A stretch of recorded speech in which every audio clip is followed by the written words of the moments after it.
señora se lo va a pasar. Yo tengo hermana Mela. Gracias. Cuidado. Cuidado que van a compañero.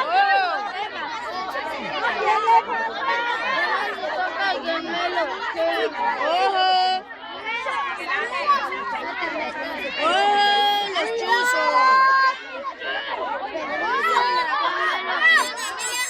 Ahí, acércate un poquito. No se lo van a meter a la boca rápido. A la boca no la vayan a meter rápido que quema. Esperamos contigo.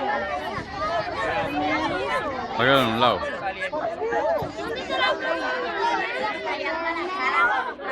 Esta es la fogata de la cuarta lunada, comiendo masmelos asados. Están en este momento asando masmelos.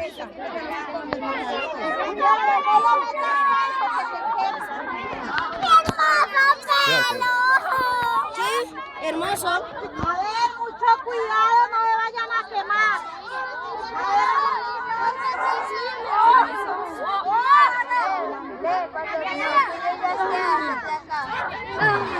A ver, ¿quién más?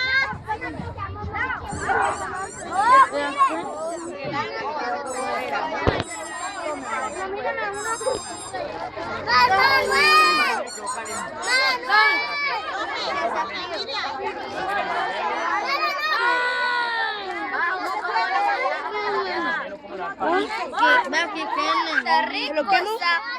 está bien. ¿Ya lo quemo otra vez? Está bien rico ahora. ¿Quién más? ¿Quién más? A ver. ¿Quién más?